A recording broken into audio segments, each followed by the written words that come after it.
మరి ఈ మేరకు టైం కేటాయించకపోతే, ప్రతిపక్షం అనేది ఈ మేరకు చెప్పలేకపోతే, ఈ విషయాలన్నీ ప్రజలకి ఎలా తెలుస్తాయి? మామూలుగా అయితే ప్రతిపక్ష నాయకుడు అనే వ్యక్తికి ఎవరికైనా కూడా ఉండేది అసెంబ్లీలో మామూలుగా 2 పార్టీలు ఉంటాయి. ఒకటి అధికార పార్టీ, మరొకటి ప్రతిపక్ష పార్టీ. ప్రతిపక్ష పార్టీని అధికారంలో ఉన్న వాళ్ళు గుర్తించకపోతే, ప్రతిపక్ష పార్టీ ఇవన్నీ చెప్పేటివన్నీ కూడా వాళ్ళు చెప్పలేకపోతే కరెక్షన్స్ ఎక్కడి నుంచి వస్తాయి?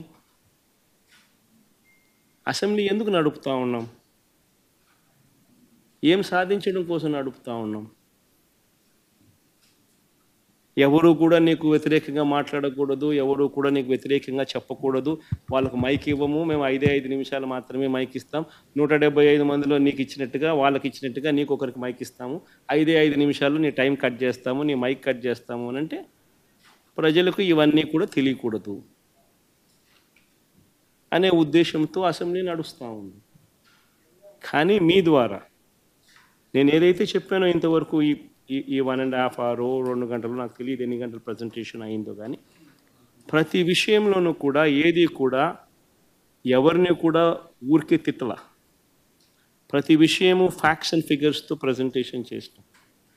ప్రతి విషయంలోనూ కూడా ఇవి వాస్తవాలు అని చెప్పి నెంబర్స్తో సహా చూపించాం. వీటికి సంబంధించి ఏదైనా సమాధానాలు చెప్పగలిగితే సమాధానాలు వాళ్ళు చెప్పాలి.